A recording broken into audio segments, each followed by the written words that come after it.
তিনি keynote speaker, তিনি এখানে আছেন। আমার জন্য এক ধরনের ভালো লাগা, প্রিভিলেজ একটা সিচুয়েশন, আবার এক ধরনের যেমন প্রশ্ন আছে। আমার পেপারের বিষয় আমি রিড করব হচ্ছে নবুগি ওয়াথিয়ঙ্গর 2023 সালে প্রকাশিত বই দি ল্যাঙ্গুয়েজ অফ ল্যাঙ্গুয়েজেস।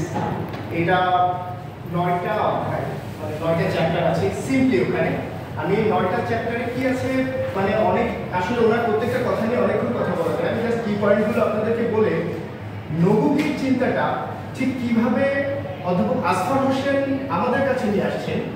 আমি কমিউনিকেশনের স্টুডেন্ট, আমি এখানে মানে যেহেতু সময় কম আমি মেথোডোলজিতে যাব না। আমরা মার্শাল ম্যাকলুহানের নাম শুনেছি, আপনারা অনেকে শুনে থাকেন, গ্লোবাল ভিলেজ, তাই না? এই ধারণা দিয়েছে। তো ম্যাকলুহানকে এক্সটেন্ড করে একটা বই লিখেছিলেন এমআইটির একজন প্রফেসর, ওনার নাম রবার্ট কে লোগান।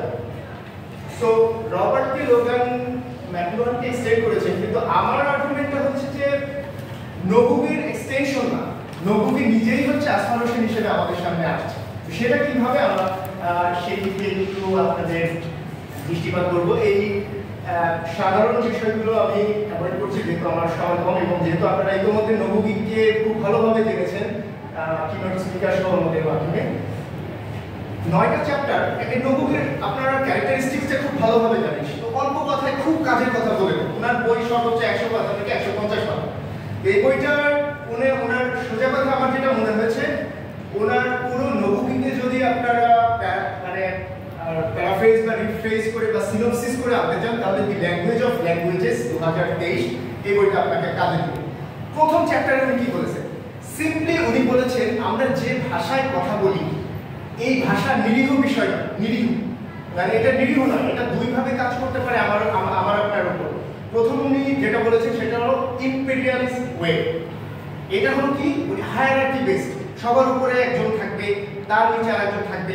নবুগির মতে এই চ্যাপ্টারটা উনি আরম্ভ করেছেন যে ইউরোপিয়ান যে ল্যাঙ্গুয়েজগুলো রয়েছে, বিশেষ করে সাম্রাজ্যবাদী শক্তি, ব্রিটেনের ইংলিশ, স্পেনের স্প্যানিশ, ফ্রান্সের ফ্রেঞ্চ, জার্মানির জার্মান, এই ল্যাঙ্গুয়েজগুলো তারা বলতে চায় তারা হচ্ছে বস, আর বাকি ল্যাঙ্গুয়েজগুলো তারা মার্জিনালাইজ, তাদের আসলে ভ্যালু নেই।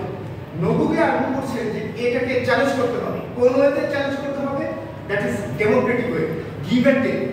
কিন্তু অন্য ভাষা শেখাকে কখনোই নিরুৎসাহিত করেন নাই, কিন্তু উনি বলেছেন যে ভাষা শিক্ষাটা, ভাষা চর্চাটা এবং ট্রান্সলেশনটা, অনুবাদটা, এটা অবশ্যই এমন পদ্ধতিতে হতে হবে যাতে আমি তোমারটা নিচ্ছি, তুমিও আমারটা একটু নাও। বুঝতে পারছেন তো? এই বিষয়টা উনি ওনার এই আমি জাস্ট হাইলাইটেড অংশটা বলছি কেন, আমার সময় কম, আমি আপনাদেরকে কি পয়েন্টে নেওয়ার জন্য বলছি। এই চ্যাপ্টারে উনি একটা বলছেন যে যেটা নিয়ে নুরুল কবি বলেছেন অলরেডি, আমি জাস্ট আপনাদের মনে করি দিই। ম্যাকলো আমরা বইতে পড়ছি না, ম্যাকলে, এবং তার নামের আগে আমরা লর্ড লাগাতাম, কিন্তু উনি কিন্তু খুব ভালো মানুষ না। আমাদের এই যে কলোনিয়াল মাইন্ডসেট, এই মাইন্ডসেটটা সে নিজে তৈরি করেছে।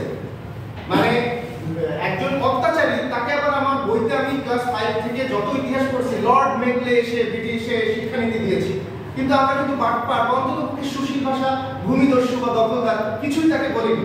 এই যে ব্রিটিশ মাইন্ডসেট সে আমাদের ভিতর দিয়ে দিছে, সেই বিষয়টা উনি এখানে আলাপ করেছেন এবং বলেছেন একটা সলিউশনটা কি। সলিউশন একক ভাষার মধ্যে নেই, অর্থাৎ একটা ভাষা বস হয়ে উঠবে আর বাকি ভাষা ওটা ওর হচ্ছে দাসত্ব করবে, এটাই সলিউশন নেই। এই পদ্ধতিকে উনি বলেছেন মনোলিঙ্গুয়ালিস্ট পদ্ধতি, এবং এটা ভাষার জন্য, সাহিত্যের জন্য, পৃথিবীর যে কোনো সিস্টেমের জন্য এটা কার্বন মনোঅক্সাইড, আপনারা জানেন একটু ডেঞ্জারাস একটা। তাহলে উনি বলছেন এটার অল্টারনেটিভ অক্সিজেনটা কি? অক্সিজেন হচ্ছে মাল্টিলিঙ্গুয়ালিজম। এটা ওয়ার্ল্ড পরিসরেও হতে পারে এবং লোকালি আপনার বাংলা ভাষা সহ আরো যে ভাষা আছে, আঞ্চলিক ভাষা আমরা যেগুলো বলি, সিলেটি, চট্টগ্রাম কিংবা ফরিদপুর, রংপুরের যে ভাষা আছে, কিংবা পার্বত্য অঞ্চলের যে ভাষা আছে, সেগুলোকে আমার মূল্য দিতে হবে। সেগুলো পরের চ্যাপ্টারে উনি ধারাবাহিকভাবে আলোচনা করেছেন, আমরা সেখানে আপনাদেরকে নিয়ে যাচ্ছি। দ্বিতীয় চ্যাপ্টারে উনি বলেছেন এই যে সাম্রাজ্যবাদীরা, চিন্তা করেন আমার আর্টিকেলটা কিন্তু পেপারটা কিন্তু নিউ কলোনিয়াল ওয়ার্ড, আমি কিন্তু পোস্ট কলোনিয়াল শব্দটা ব্যবহার করি। আমি বলতে চাচ্ছি পোস্ট কলোনিয়াল আমার পুরো আসফার হোসেনের মধ্যে যেটা সুশীল পরিভাষা, আমাদের সরাসরি বলতে হবে যে আমরা নিউ কলোনিয়াল যুগে আছি, আমরা আরেকটা কলোনিয়াল যুগে আছি। আমাদের মাইন্ডসেটটা হচ্ছে সেই ব্রিটিশ বা অন্য কোনো এই সেই সাম্রাজ্যবাদী রাষ্ট্রগুলোর। তো উনি বলছেন যে এই দ্বিতীয় চ্যাপ্টারে ওনার আর্গুমেন্টটা হচ্ছে উনি এলিয়েনেশন কিভাবে কাল্টিভেট করা হয়, লোকালি একটা জনপদকে কিভাবে তার যে মাদার টাং সেটা থেকে দূরে সরিয়ে ফেলা হয়। আপনাকে যখন ইংরেজি ভাষায় শিক্ষা দেওয়া হচ্ছে, আপনার মাতৃভাষায় যে বুঝ আপনি যেভাবে বুঝবেন, একটা বিদেশি ভাষা সেটা ইংরেজি, আরবি, ফার্সি, সংস্কৃত যাই হোক সেটা কিন্তু আপনি বুঝবেন না। ফার্স্টলি সাম্রাজ্যবাদী শক্তিগুলো আমাদের লোকাল বা আঞ্চলিক বা নিজেদের ভাষাগুলোকে কিভাবে সেই ভাষা থেকে আমাদেরকে সরিয়ে দিয়েছে সেটা উনি বলেছেন। উনি বলেছেন একজন স্লেভ ট্রেডার যে দাস ব্যবসা করতো, এই লোকটার নাম হচ্ছে লিঞ্চ। যে লিঞ্চিং আপনারা শুনছেন, যে মব লিঞ্চিং, এই ভদ্রলোকের নাম থেকে আসছে বলে অনেকে আর্গু করেন। লিঞ্চ বলছেন যে স্লেভদের যে রেজিস্ট্যান্স আছে, আমাদের যে মানুষগুলো আমরা প্রতিরোধ করতে চাই, এই রেজিস্ট্যান্স পাওয়ারটাকে নষ্ট করে দেয় হচ্ছে তার মাদার টাং থেকে তাকে যদি আমি এলিয়েনেট করতে পারি। অর্থাৎ আপনি যখন বাংলায় গালি দিতে পারবেন না একজন খারাপ মানুষকে, আপনি ইংরেজিতে যখন বলবেন ওইটা কিন্তু পাওয়ার ক্রিয়েট করবে না। আপনার মাতৃভাষায় যখন বকা দিবেন, ঝাড়ি দিবেন, কাউকে আঘাত করবেন অথবা কাউকে ভালোবাসবেন, সেটা পাওয়ারফুল। সেটাই বলেছেন যে মাতৃভাষা থেকে আমাদেরকে দূরে সরিয়ে ফেলে। এটা দ্বিতীয় চ্যাপ্টারে উনি বলেছেন। এবং বলেছেন এটা সলিউশনটা কি? এটা সলিউশন হচ্ছে এই গভর্নমেন্ট মানে সরকার, স্টেট লেভেলে পাবলিশার যারা রয়েছে, স্কলার, আপনাদের মতো যারা ভবিষ্যতে স্কলার, তাদের মাতৃভাষায় জ্ঞান চর্চা করতে হবে, অনেক বেশি করে মাতৃভাষা ব্যবহার করতে হবে। এর মানে যে আপনি অন্য ভাষা শিখবেন না তা নয়, আপনি অন্য ভাষাও শিখবেন। সে আলোচনা কিভাবে নবুদ্ধি করেছেন আমরা সেখানে যাচ্ছি। চ্যাপ্টার 3 তে উনি যে বলছেন এই যে আপনাকে এলিয়েনেট করে ফেললো, আপনাকে ফিরে আসতে হবে। নবুদ্ধ সলিউশনটা দিয়েছেন। সলিউশনটা কি? ট্রান্সলেশনকে ব্যবহার করবেন আপনি।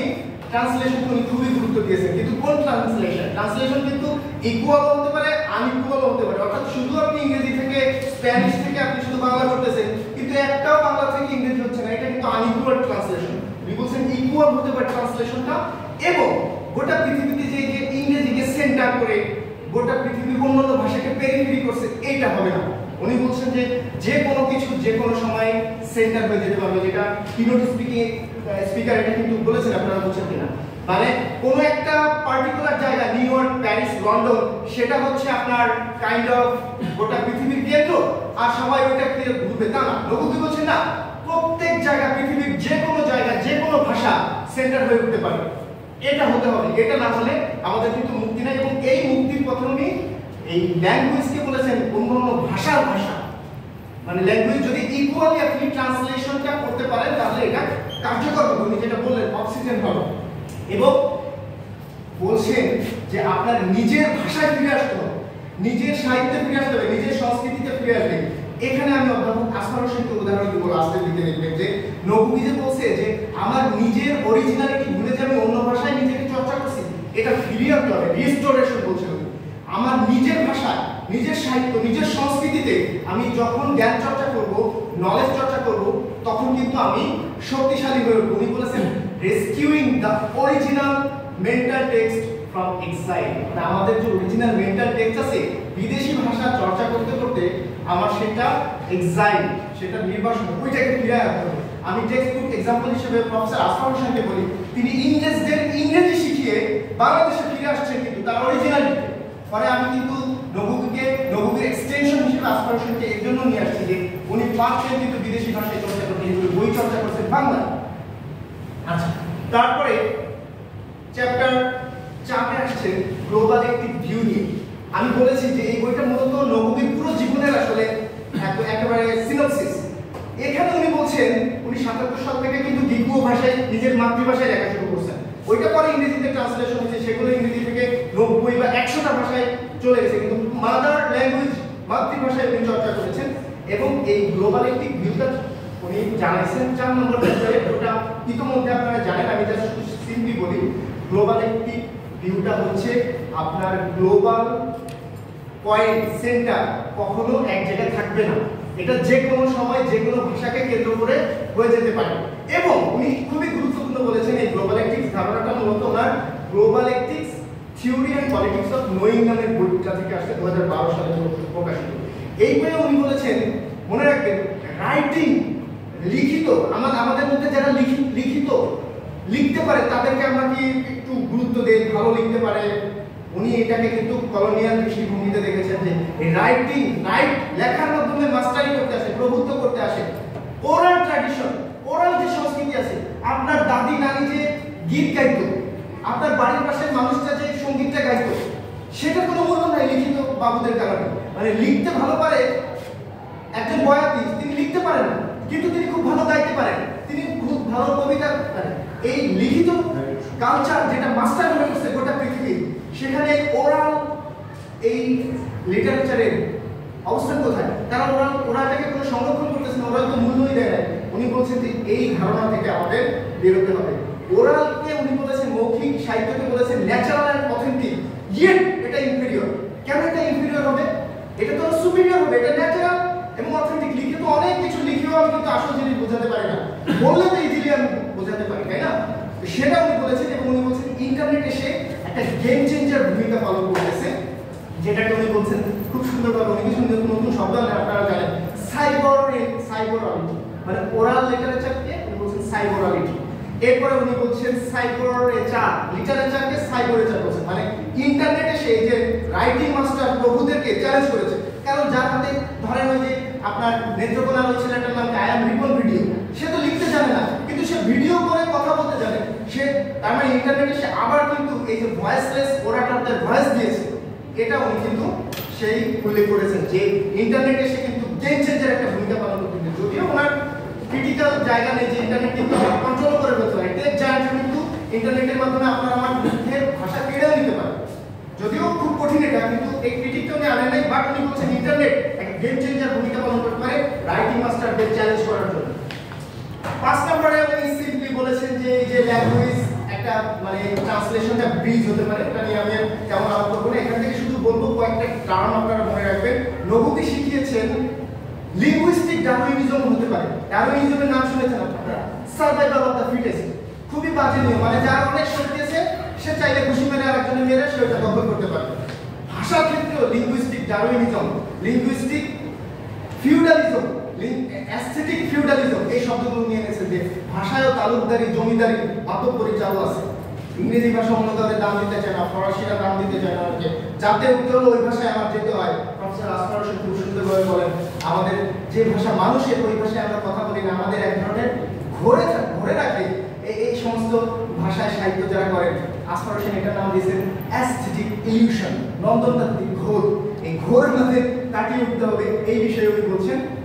আর আচ্ছা, এটা আমরা একটু দ্রুত যাচ্ছি কারণ আমার লাস্টে চলে যেতে হবে। আর 6 নম্বরে সিম্পলি এখানে এনস্লেভমেন্ট এবং এমপাওয়ারমেন্টের কথা বলছে। জাস্ট গুরুত্বপূর্ণ পয়েন্ট হচ্ছে এখানে নবুকি বলেছেন আপনি গোটা পৃথিবীর সমস্ত ভাষায় দক্ষ কিন্তু আপনার মাতৃভাষায় আপনি দক্ষ না, তার মানে আপনি এনস্লেভমেন্ট দশায় আছেন।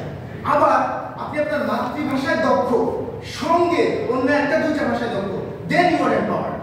সিম্পল, ভেরি সিম্পল ভিউ এটা। এই চ্যাপ্টারটা কুর্দিশ ট্রান্সলেশনটা উনি করেছেন। আর্কিপেলাগ অফ ট্রেজার হচ্ছে আর্কিপেলাগ অফ অনুবাদ করে ওনার বই। এদেরকে নিয়ে এই বইটা কিন্তু টোটালি ওনার বিভিন্ন টক লেকচার এটার উপর ভিত্তি করে। এখানে উনি একটা দুর্দান্ত কথা বলেছেন পৃষ্ঠা 63 নম্বর পাতায়। রাইটার্স মানে এশিয়া এবং আফ্রিকার রাইটার যারা, এরা captives of the metaphysical empires of the dominant European languages. বুঝতে পারছেন? মানে ডমিনেন্ট যে ইউরোপিয়ান ল্যাঙ্গুয়েজগুলো আছে তাদের দাসত্ব করতেছে এশিয়া এবং আফ্রিকার রাইটাররা। তাই তো হয়, ধরেন যে রাইটারটাকে নোবেল পুরস্কার দেওয়া হয় আমি শুধু সেদিকেই ফোকাস করি, তার লেখা আমি প্রকাশ করি, প্রথম আলো প্রকাশ করি, অমুক প্রকাশ করে। কিন্তু যে মানুষগুলো লড়াই করে আশপাশে বিভিন্ন সময় যাদের কবিতা আমাদের শোনান, সেটা কোথায় থাকে, কেন থাকে না? তার মানে আরেকজনের ঠিক করে দিচ্ছে, এজেন্ডা সেট করে দিচ্ছে, একে আপনার করতে হবে। এই বিষয়গুলো নিয়ে উনি এখানে আউট করেছেন। রাইট, মেক্সিকান আছে, আফ্রিকার অনেক লেখক আছে, তাদের আমরা চিনি না। এমনকি আরব দেশেও যারা আছে তারা অনেকে ভালো কবিতা লেখে, আমাদের বাংলাদেশ বা ভারতের অনেকে কবিতা লেখে, আমরা তাদেরকে চিনি না। যাদের আমাদেরকে চেনাচ্ছে তারা আমাদের মূলত ইউরোপিয়ান মাইন্ডসেট সেট আপ করতেছে আমার মগজের ভিতর। এবং ইউরোপিয়ান মাইন্ডসেট কেন সেট আপ করতেছে? নবুকি বলছে ইউরোপিয়ান ভাষাগুলো একটা সিঁড়ির মই দেখাচ্ছে আমাদের, একটা কল্পিত স্বর্গ আছে ইউরোপে। ওই জায়গায় যেতে হলে আমাকে ইংরেজি, স্প্যানিশ, ফরাসি, রাশিয়ান ভাষা শিখে ওদেরকে খুশি করে ওই গেট, ওই স্বর্গের গেটে আমাকে যেতে হবে, ওই গেটে আমাকে জানতে হবে। উনি বলছেন ইউরোপিয়ান লিঙ্গুইস্টিক ল্যাডার্স। এরপরে চ্যাপ্টার 8-এ ওনার এটা সিম্পলি উনি ওনার কিছু অ্যাডভেঞ্চারের কথা বলেছেন যে ট্রান্সলেশন করতে গিয়ে ওনার কি ঝামেলা হলো। এবং লাস্টের চ্যাপ্টার 9 উনি এই ট্রান্সলেশনটা আফ্রিকায় ইমপ্লাই করার জন্য কি কি চ্যালেঞ্জ আছে সেগুলো বলেছেন। এক নম্বর চ্যালেঞ্জ হচ্ছে আমরা নিজেরা নিজেদের ভাষাকে অপছন্দ করি। ধরেন কেউ একজন বাংলা উচ্চারণ হচ্ছে না, ওর উচ্চারণ হচ্ছে না, আমি হাসি হাসি তামাশা করতেছি, ও কেন আঞ্চলিক ভাষায় কথা বলছে, ও কেন ই করতেছে, এগুলো বলে ওকে আমরা ডিমিং করতেছি, মিন করতেছি, ওকে ওর ভাষা চর্চা করতে দিচ্ছি। আবার ইংরেজি উচ্চারণ ভুল বলে ওকে হাসাহাসি করতেছে। কিন্তু ইংরেজ কি এটা করতেছে? তারা কি বাংলা এরকম শিখতেছে না। কিন্তু এটা একটা প্রবলেম আমাদের মধ্যে বলছেন। উনি বলছেন যে এই মনোলিঙ্গুয়ালিজম, অর্থাৎ অনেক ভাষা যে দেশে আছে সেই দেশে একমাত্র ভাষা চর্চা করে একটা মানে আপনারা বলতেছেন অন্য 11টা 12টা ভাষা আছে, একটা ভাষা মাস্টার হবে। উনি কিন্তু এই জিনিসটাকে উনি চ্যালেঞ্জ করছেন এই হার্ভার্ডকে। উনি বলছেন ওনার সলিউশনটা কি, এটা পরে আছে। ওনার সলিউশনটা হলো সিম্পলি আপনি নিয়ম করে দেন যে একাধিক ভাষা জানবে, সিভিল সার্ভিস বা অন্য যে কোনো জবে যাওয়ার জন্য সে এক্সট্রা মানে প্রেফারেন্স পাবে। বুঝতে পারছেন? তাইলে সে ভাষা শিখবে। আপনাকে রাষ্ট্রীয় পর্যায় থেকে সুযোগ এবং সুবিধা দিতে হবে যে একজনের বাংলা জানে, মানে যেটা আমাদের কলকাতাকে নির্গমিত বাংলা, পাশাপাশি সে সিলেটি চিটাগাংয়ের ভাষাও জানে, সে আলাদাভাবে পয়েন্ট পাবে। ফলে সিভিল সার্ভিস এবং ইউনিভার্সিটি টিচিং কিংবা আদালত সেখানে কিন্তু সে আলাদা গুরুত্বভাবে ওই ভাষাগুলো শিখবে। কিন্তু যখন আপনি ইংরেজি বা অন্য একটা ভাষাকে দেখেন তখন কিন্তু এটা একটা নেগেটিভ বিষয় দাঁড়ায়। উনি এই কারেক্টিভগুলো দিয়েছেন, আমরা সেই আলোচনায় আর যাচ্ছি না। আমরা সরাসরি প্লিজ একটু সময় নিয়ে আমি জাস্ট এখন চলে আসছি আসফার হোসেনের সাথে কিছু তুলনামূলক বিষয়। যতক্ষণ আমি যেগুলো বললাম সেগুলো দেখবেন কিভাবে আসফার হোসেনের কাজ এবং কর্মে চলে এসেছে, কখনো কখনো একটু এক্সটেন্ড হয়ে, কখনো কখনো নবুকে সম্পূর্ণ নতুন রূপে আসফারীয় উপায়ে আমাদের সামনে উনি হাজির করেছেন। আসফার হোসেন নবুকে সিম্পলি বলেছেন ল্যাঙ্গুয়েজ একটা হচ্ছে একটা ঝামেলা করে, কিন্তু আসফার হোসেন ল্যাঙ্গুয়েজের সাথে থিওরাইজ করেছেন আরো 3টি বিষয়। উনি বলেছেন ভূমি, ল্যান্ড, লেবার, শ্রম, ল্যাঙ্গুয়েজ অ্যান্ড বডি। বডির ভিতরে আপনার স্কিন থাকতে পারে, আপনি কালো বা সাদা এর কারণে আপনি বৈষম্যের শিকার হতে পারেন, আপনার সেক্সুয়াল ওরিয়েন্টেশনের কারণে আপনি বৈষম্যের শিকার হতে পারেন। এই বিষয়গুলো উনি আলোচনা করেছেন এবং উনি বলেছেন যে ক্যাপিটালিজম মানে পুঁজিবাদ, সাম্রাজ্যবাদ, বর্ণবাদ এবং পুরুষতন্ত্র একে অন্যের সাথে মিশে একসাথে কাজ করে। আসফার হোসেন বলেছেন সেম। আপনি যদি নবুকে পড়েন, নবুকে একই কথা বলতেছেন যে কলোনিয়ালিজম ভাষার মাধ্যমে আসতেছে, নানা ফর্মে আসতেছে আপনার কাছে, নানা ফর্মে। আসফার হোসেন এটা স্পষ্ট করেছেন এবং আসফার হোসেন বলছেন ভাষা মধ্যস্থতাকারী। ভাষা মধ্যস্থতাকারী কার সাথে মধ্যস্থতা করবে সেটা ভাষা নির্ধারণ করে দিচ্ছে। নবুকি যেরকম বলেছেন ট্রান্সলেশন বা ল্যাঙ্গুয়েজ মিডিয়েটর, আসফার হোসেন সেটাই বলছেন। আপনারা যদি দর্শন আখ্যান করে থাকেন এটাতে এই বিষয়টা পাবেন। নবুকি বলেছে আমাদের ঘরে ফিরতে হবে। ঘরে ফেরার নাম আসফার হোসেনের নজরুল চর্চা, লাবণ চর্চা। আসফার হোসেন যখন পাঠ নৈশব্দের রাজনীতি নিয়ে লিখেন বাংলাদেশের সাহিত্যিকদের, উনি তো চাইলে ব্রিটিশ সাহিত্যিক শেক্সপিয়ার নিয়ে পড়ে থাকতে পারতেন। উনি ওনার সাহিত্যে ফিরে আসছেন কেন? উনি ঘরে ফিরতেছেন, হোমস্টেতে আসছেন। নবুকির ভাষায় ভিটে, এই ভিটে ছাড়া হলে আমি যখন আমার লিঙ্কেজটা যখন ভিটের সাথে না থাকে তখন কিন্তু আমার আসলে কোনো বাঁচার উপায় থাকে না, আমার রেজিস্ট্যান্স পাওয়ার চলে যায়। আসফার হোসেন ভিটে ফিরে এসে আমাদের রেজিস্ট্যান্স পাওয়ারটা জাগাতে বলেন। আসফার হোসেন বলেন যে অনেক ভাষা আছে যে ভাষাগুলো পুঁজি বাগিয়ে আনতে পারে না। এই যে 24-এর গণ-অভ্যুত্থানে অনেক ভাষার স্লোগান দেওয়া হয়েছে, তার আগে আপনারা হয়তো তখন জুনিয়র ছিলেন, পুলিশ কোন চ্যাটের বা স্লোগান দিয়েছে। এই ভাষা কিন্তু প্রথম আলো বা সুশীল যারা বাগিয়ে আনতে পারে না। এই ভাষার মধ্যে রেজিস্ট্যান্স থাকে। যখন ইংলিশ বা অন্য যে কোনো ভাষা হায়ারার্কি হিসেবে আসে, আপনার মাস্টার হয়ে আসে, যেটা হেগেলের কথা তুলনা করে নবুকি বলেছেন এই মাস্টার যখন আপনাকে শেখায় যে একটা ভাষা বেস্ট ভাষা, তখন সে কিন্তু আপনাকে পুলিশ কোন চ্যাটের বা বলতে শেখায় না। ফলে এই রেজিস্ট্যান্সটা আসফার হোসেন বলেন দর্শন রাখতে যে এই পুঁজি কিন্তু অনেক ভাষাকে বাগিয়ে আনতে পারে না, লড়াকু জনগণের কণ্ঠস্বরের ভাষা। আসফার হোসেন ভাষা নিজেই সংস্কৃতি, আবার স্থানও ভাষা হয়ে উঠতে পারে। দেখেন স্থান কিভাবে ভাষায় ওঠে। স্থান ভাষায় ওঠে যাত্রাবাড়িতে লড়াই হয়।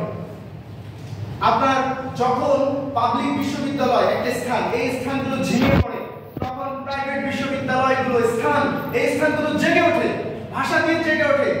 স্বৈরাচারের বিরুদ্ধে কথা বলে, অত্যাচারের বিরুদ্ধে কথা বলে, স্থান নিজেই ভাষা হয়ে ওঠে।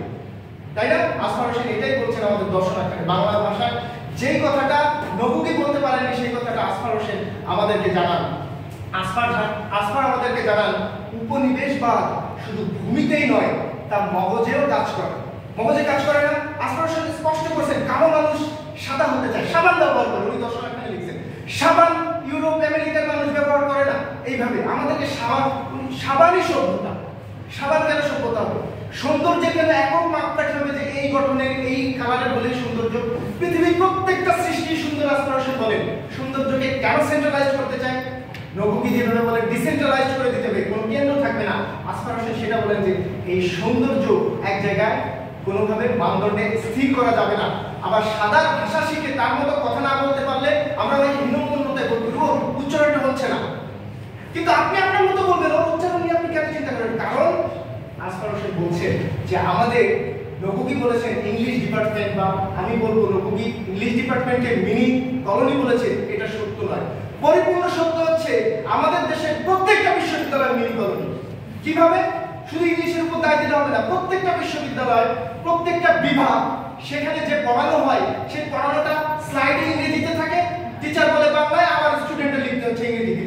তাহলে শুধু ইংরেজি দৌড় দিলে তো হবে না, প্রত্যেকটা বিভাগে এই মিনি কলোনি গড়ে উঠেছে। এবং সলিমুল্লাহ খান খুব ভালো বলেন যে ঢাকা বিশ্ববিদ্যালয় এবং অন্যান্য বিশ্ববিদ্যালয় তো অবশ্যই 100 বছর হয়েছে, 100টা মৌলিক গ্রন্থ বাংলায় তৈরি করতে পারিনি।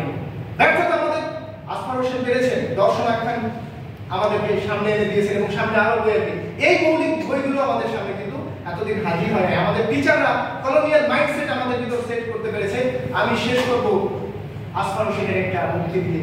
আস্পারসন বলেছেন ভাষা হতে পারে রক্তাক্ত লড়াইয়ের ময়দান, শ্রেণী সংগ্রাম, বর্ণ সংগ্রাম, জেন্ডার সংগ্রাম এবং জাতীয় মুক্তির লড়াইয়ের এলাকা। লড়াই নিজেই হতে পারে বাস্তব জীবনের ভাষা। ধন্যবাদ সবাইকে। এখানে কিছু প্রস্তাব আছে, এটা হয়তো আপনাদের ফুল পেপারে থাকবে, আর এটা আপনাদের না জানলে হবে। সিম্পলি জাস্ট আমার একটা কথা বলি, আমাদের বাংলা একাডেমি বা রাষ্ট্রীয় যে কোনো প্রতিষ্ঠান ওরাল যে আমাদের কালচারগুলো আছে, মা খালাদের গীত, এটা একটা ইউটিউব চ্যানেল করে এখন অনেক বেশি সহজে কিন্তু সংরক্ষণ করা যায় না।